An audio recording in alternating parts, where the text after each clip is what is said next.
So friends, ಎಲ್ಲರಿಗೂ ರಾಘುದ history main ಚಾನಲ್ಗೆ ಸ್ವಾಗತ ಸುಸ್ವಾಗತ. ನಾನು ನಿಮ್ಮ ರಾಘವೇಂದ್ರ ಕಶ್ಯಪ್ KP ಮಾತಾಡ್ತಾ ಇದ್ದೀನಿ. ಸೊ ಎಲ್ಲರಿಗೂ ವರಮಹಾಲಕ್ಷ್ಮಿ ಹಬ್ಬದ ಹಾರ್ದಿಕ ಶುಭಾಶಯಗಳು. ಎಲ್ಲರಿಗೂ ಕೂಡ ಒಳ್ಳೆಯದಾಗಲಿ ಅಂತ ನಾನು ಬಯಸ್ತೀನಿ. ಸೊ ಇವಾಗ ನಾವು ಒಂದು ಟಾಪಿಕ್ ಡಿಸ್ಕಸ್ ಮಾಡ್ತಾ ಇದ್ದೀವಿ. ಯಾವಪ್ಪ ಅಂದರೆ ತಂಜಾವೂರು. ಸೊ ಏನಪ್ಪ ಈ ತಂಜಾವೂರು, ಈ ಸಿಟಿ ಎಲ್ಲಿದೆ ಅಂತ ಕ್ವಶನ್ ಬರುತ್ತೆ. ಸೊ ಕ್ವಶನ್ ಎಷ್ಟು ಚೆನ್ನಾಗಿ ಬರುತ್ತೆ, ಎಲ್ಲರಿಗೂ ಬರುತ್ತೆ. Thanjavur is a city of a Tamil Nadu. ತಮಿಳುನಾಡಿನಲ್ಲಿ ತಂಜಾವೂರು ಇದೆ. ಈ ತಂಜಾವೂರಲ್ಲಿ ಏನಪ್ಪ ಇದ್ರ ಸ್ಪೆಷಲ್ ಅಂದರೆ, ಇಲ್ಲಿರೋ ಒಂದು ದೊಡ್ಡ ದೇವಸ್ಥಾನ. Tamil Nadu is famous for rice bowl of India. It is also known as our rice bowl of India and also our Karnataka, Andhra Pradesh, Kerala. So rice bowl ಆಯಿತು and it is also known as temples of India. So temples of India ಅಂದರೆ 44% of temples R Tamil Nadu ಅಂತ ಈ ಸಾಕ್ಷಿಯೇ ಸಾಕು. ಎಲ್ಲರಿಗೂ ಗೊತ್ತಿರುತ್ತೆ ತಮಿಳುನಾಡಲ್ಲಿ 44% of temples ಇದೆ. But ಆದರೆ ಅದ್ರ ಮಾತೃಭಾಷೆ ತಮಿಳ್, ತಪ್ಪಿದ್ರೆ ಇಂಗ್ಲಿಷ್. ಇವಾಗ ತಂಜಾವೂರಿನ ಬೃಹದೇಶ್ವರ ದೇವಾಲಯದ ಬಗ್ಗೆ ನಾವು ಡಿಸ್ಕಸ್ ಮಾಡ್ತಾ ಇದ್ದೀವಿ. ಸರಿ, ಇವಾಗ ವಿಡಿಯೋ ಕಂಟಿನ್ಯೂ ಮಾಡೋಣ. ತಂಜಾವೂರಿನ ಬೃಹದೇಶ್ವರ ದೇವಾಲಯವನ್ನು ಮೊದಲನೆಯ ಚೋಳರಾಜ ವಂಶ, ಅವರ ಹೆಸರು ರಾಜರಾಜ ಚೋಳ. ಏನಪ್ಪ ರಾಜರಾಜ ಚೋಳ, ರಾಜ ಚೋಳ ಅಂತಂತಿದ್ದಾರೆ. ಏನು ವಿಚಿತ್ರವಾದ ಹೆಸರು ಅಂತ.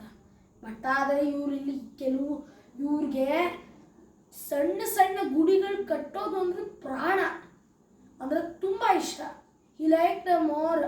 ಸೊ ಆನಂತರ ಅವ್ರೇನು ಮಾಡಿದ್ರು, ತಂಜಾವೂರನ್ನ ಯಾಕೆ ಆಯ್ಕೆ ಮಾಡಿಕೊಂಡ್ರು ಅಂದರೆ, ಅವ್ರ ಚೋಳ ವಂಶ ಏನು ಸ್ವರಾಜ್ಯವನ್ನು ಆಳ್ತಿತ್ತು, ಮೀನ್ಸ್ ಚೋಳ ಅಂಪೈರ್. ಸೊ ಅದೆಲ್ಲದೂ ಈ ತಂಜಾವೂರೇ ಮುಖ್ಯವಾದ ಸಿಟಿ. ಸೊ ಹಾಗಾಗಿ ಈ ಚೋಳ ವಂಶ ಇದ್ರ ಮೇಲೆ ಡಿಪೆಂಡ್ ಆಗಿರೋದ್ರಿಂದ ತಮಿಳುನಾಡಿನ ತಂಜಾವೂರಿನಲ್ಲಿ ಬೃಹದೇಶ್ವರ ದೇವಾಲಯವನ್ನು ಕಟ್ಟಿಸ್ತಾರೆ. ಆನಂತರ ಈ ಬೃಹದೇಶ್ವರ ದೇವಾಲಯದ ಮೇನ್ ದೇವರೇನಪ್ಪ ಅಂದರೆ ಶಿವ. ಅದು 3.5 ಮೀಟರ್ ಎತ್ತರ, 5 ಮೀಟರ್ ಅಗಲ ಇದ್ದರೆ, ಇದು ಮಿನಿಮಮ್ ಸುಮಾರು 20 ಟನ್ಗಳಿದ್ರೆ, ಇದನ್ನು ಯಾವುದೇ ಕೆಸರು ಆನಂತರ ಮಾರ್ಬಲ್ಸ್ ಯಾವುದು ಕೂಡ ಬೆಳೆಸಿಲ್ಲ. ಇವ್ರು ಬಳಸಿರೋದು ಕೇವಲ ಗ್ರಾನೈಟ್ ಕಲ್ಲು. ಅದರಿಂದ ಇಷ್ಟು ಸುಂದರವಾಗಿರೋ ದೇವಾಲಯವನ್ನು ಕಟ್ಟಿದ್ದಾರೆ. ಆನಂತರ ಅಲ್ಲಿಂದ 100 ಕಿಲೋಮೀಟ್ರ್ ನೋಡಿದ್ರು ಯಾವುದೇ ಗ್ರಾನೈಟ್ ಕಲ್ಲು ಸಿಗಲ್ಲ. ಸೊ ಕೆಲವರು ಚರಿತ್ರಕಾರರ ಪ್ರಕಾರ Kudukkottai, it is a village in Tamil Nadu, Kudukkottai, ಅಲ್ಲಿಂದ 2 ಬೆಟ್ಟವನ್ನು ಹೊಡೆದು, ಅದು ಗ್ರಾನೈಟ್ ಕಲ್ಲಾಗಿರೋದ್ರಿಂದ ಅದನ್ನು ಕುಡುಕ್ಕೊಟ್ಟೆಯಿಂದ ಹೊಡೆದು ಆನಂತರ ಆ ದೇವಸ್ಥಾನದಲ್ಲಿ ದೇವಸ್ಥಾನ ಕಟ್ಟಿಸಿದ್ರು. ಕುಡುಕ್ಕೊಟ್ಟೆಯ ಆನಂತರ ಈ ರಾಜರಾಜ ಚೋಳ ಏನಿರ್ತಾರೆ, 1000 ವರ್ಷ ಆಗಿದೆ ಈ ದೇವಸ್ಥಾನವನ್ನು ಕಟ್ಟಿ.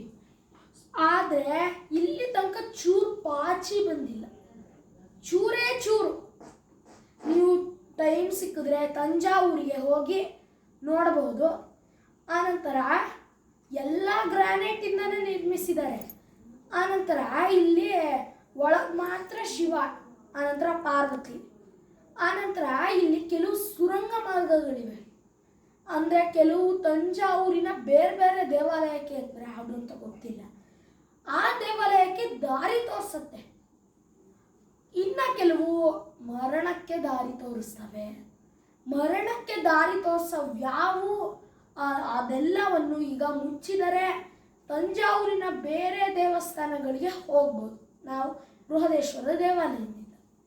ಸೊ ಆನಂತರ ಈ ದೇವಸ್ಥಾನದಲ್ಲಿ ಮೊದಲು ದೇವಸ್ಥಾನ ಒಳಗೆ ಹೋದಾಗ ಗಣಪತಿ ದರ್ಶನ ನೀಡುತ್ತೆ. ಆನಂತರ ಒಂದು ಸ್ತಂಭದ ಮೇಲೆ, ಕಲ್ಲಿನ ಸ್ತಂಭ ಇರುತ್ತಲ್ಲ ಪ್ರತಿಯೊಂದು ದೇವಸ್ಥಾನದಲ್ಲಿ, ಅದ್ರ ಮೇಲೆ ನೀವೇನಾದರೂ ಹೊಡೆದ್ರೆ ಒಂದು ಸಂಗೀತ ಶಬ್ದ ಬಂದರೆ ಇನ್ನೊಂದು ಲೋಪ ಶಬ್ದ ಬರುತ್ತೆ. ಮತ್ತು ಯಾವ್ಯಾವ ಹೆಂಗೆ ಹೊಡೆದ್ರು ಒಂದೊಂದು ಡಿಫ್ರೆಂಟ್ ಟೈಪ್ಸ್ ಆಫ್ ಸೌಂಡ್. ಅದ್ಯಾವುದೂ ಗೊತ್ತಿಲ್ಲ, ಬೇಕಾ ಸ್ತಂಭದ್ದು, ನೀವು ತಮಿಳ್ನಾಡಿಗೆ ಹೋದರೆ ಅದು ನೋಡಿ. ಆನಂತರ ಈ ತಂಜಾವೂರಲ್ಲಿ ಎಷ್ಟೊಂದು ದೇವಾಲಯಗಳಿವೆ. ಬೃಹದೇಶ್ವರ ದೇವಾಲಯನೇ the biggest temple in India. ಆನಂತರ ಭಾರತಕ್ಕೆ ಸ್ವಾತಂತ್ರ್ಯ ಬಂದಾಗ ಕರೆನ್ಸಿ ನೋಟ್ಗಳಿಗೆ ಮೊದಲು ಬೃಹದೇಶ್ವರ ದೇವಾಲಯವನ್ನು ಪ್ರಿಂಟ್ ಮಾಡಿಸ್ತಾರೆ.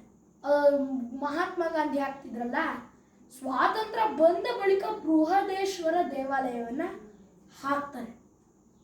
ಸೊ ತುಂಬಾ ಚೆನ್ನಾಗಿತ್ತು ಆ ದೇವಾಲಯ. ಆಚೆ ಕಡೆ ನೋಡಿದ್ರೆ ಅಗ್ನಿ, ಯಮ, ವಾಯು ಮತ್ತು ದಕ್ಷಿಣಾಮೂರ್ತಿ ಬೇರೆ ಎಲ್ಲ ದೇವರು ಕೆತ್ತಿದ್ದಾರೆ. ಇಲ್ಲಿ ತನಕ ಒಂದು ಸಣ್ಣ ಪಾಚಿ ಕೂಡ ನೀವೇ ಲೆಕ್ಕ ಹಾಕಿ ಎಷ್ಟು ನೀಟಾಗಿಟ್ಟಿದ್ದಾರೆ. ಆನಂತರ ರಾಜರಾಜ ಚೋಳ ಇವ್ರನ್ನ ಕೇಳ್ತಾರೆ, ವಾಸ್ತುಶಿಲ್ಪಿ ಅಂದರೆ ದೇವಾಲಯವನ್ನು ಕಟ್ಟಿ ಆನಂತರ ಡಿಸೈನ್ ಮಾಡಿರೋರಿಗೆ, ವಾಸ್ತುಶಿಲ್ಪಿ ಈ ದೇವಾಲಯ ಕೆಳಗೆ ಬೀಳಲ್ವಾ ಅಂತ ಕೇಳ್ತಾರೆ. ಆದರೆ ವಾಸ್ತುಶಿಲ್ಪಿ ಹೇಳ್ತಾರೆ, ರಾಜ ಇದ್ರ ನೆರಳು ಕೂಡ ಇದ್ರ ಮೇಲೆ ಬೀಳಲ್ಲ. ಈ ಮಾತು ತುಂಬ ಪ್ರಚಾರ ಆಗೋಗಿದೆ. ಆ ವಾಸ್ತುಶಿಲ್ಪಿ ಏನಿರ್ತಾರೆ, ರಾಜನಿಗೆ ಭಯ, ಇಲ್ಲಿ ತನಕ ದೇವಸ್ಥಾನ ಬಿದ್ದಿಲ್ಲ. ಆನಂತರ ಜನರು ಬೀಳಲ್ಲ ಅಂತ ಎಲ್ಲರಿಗೂ ಪ್ರಚಾರ ಮಾಡ್ತಾರೆ. ಬಟ್ ಆದರೆ ಬೀಳತ್ತೆ ನೆರಳು. ಆದರೆ ಮಧ್ಯಾಹ್ನದ ಸಮಯದಲ್ಲಿ ನೆರಳು ಬೀಳತ್ತೆ, ಗೋಪುರದಿಂದ ನೆರಳು ಬೀಳಲ್ಲ, ಗೋಪುರದ ಕೆಳಗೆ. ಸೊ ಆನಂತರ ಇಲ್ಲಿ ಕೆಲವು ಇದಿದ್ದಾವೆ. ಅಂದರೆ ಕೆಲವು ಇಲ್ಲಿ ಎಲ್ಲ ದೇವರು ಆಚೆಗಡೆ ಸಿಗ್ತವೆ. ಆನಂತರ ನೆಕ್ಸ್ಟ್ ಪಾರ್ಟ್ ಬರೋಂಗಿದ್ರೆ, ಈ ಬೃಹದೇಶ್ವರ ದೇವಾಲಯದಲ್ಲಿ ಭಕ್ತಾದಿಗಳು ಮಾತಾಡ್ಕೊಂಡ್ರೆ ದೇವಸ್ಥಾನದಲ್ಲಿ ಕೇಳೋದಿಲ್ಲ. ಸೊ ಅದಕ್ಕೆ ಇದಾಯಿತು. ಆನಂತರ ಈ ಥರ ಆಗಿದೆ. ಬೃಹದೇಶ್ವರ ದೇವಾಲಯ ಭಾರತದ ಅತಿ ದೊಡ್ಡ ದೇವಾಲಯ, ತಮಿಳುನಾಡಿನ ಅತಿ ದೊಡ್ಡ ದೇವಾಲಯ ಅಂತ ಹೇಳ್ಬೋದು. ತುಂಬ ನಮ್ಮ ಭಾರತವನ್ನು ಮರಾಠರು ಆಳಿದ್ದಾರೆ, ರಾಷ್ಟ್ರಕೂಟರು ಆಳಿದ್ದಾರೆ, ಆನಂತರ ಚೋಳರು ಕೂಡ ಆಳಿದ್ದಾರೆ, ಹೊಯ್ಸಳರು ಆಳಿದ್ದಾರೆ, ಮೊಘಲರು ಆಳಿದ್ದಾರೆ. ಆದರೆ ಅವರು ಕಟ್ಟಿಸಿದ್ದು ಕೇವಲ ಮಸೀದಿಯನ್ನು ಕಟ್ಟಿಸಿದ್ರು.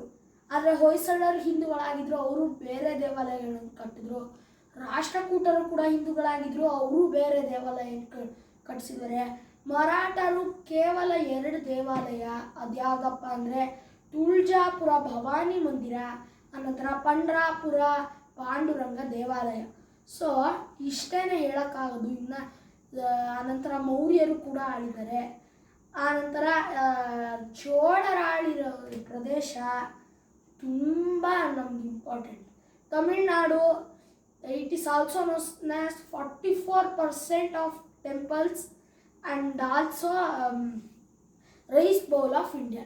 ಸೊ ಇಷ್ಟು ಗೊತ್ತಾದರೆ ನಿಮಗೆ ಟೈಮ್ ಸಿಕ್ಕಿದಾಗ ತಂಜಾವೂರಿನ ಬೃಹದೇಶ್ವರ ಟೆಂಪಲ್ಗೆ ಹೋಗಿ ಆನಂತರ ನಿಮ್ಮ ಎಕ್ಸ್ಪೀರಿಯನ್ಸ್ ಏನಿತ್ತು ಕಾಮೆಂಟ್ ಮಾಡಿಬಿಡಿ.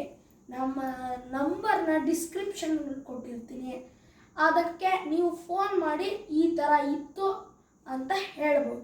ಸೊ ಎಲ್ಲರಿಗೂ ಧನ್ಯವಾದಗಳು. ಎಲ್ಲರಿಗೂ ವರಮಹಾಲಕ್ಷ್ಮಿ ಹಬ್ಬದ ಶುಭಾಶಯಗಳು. Thank you.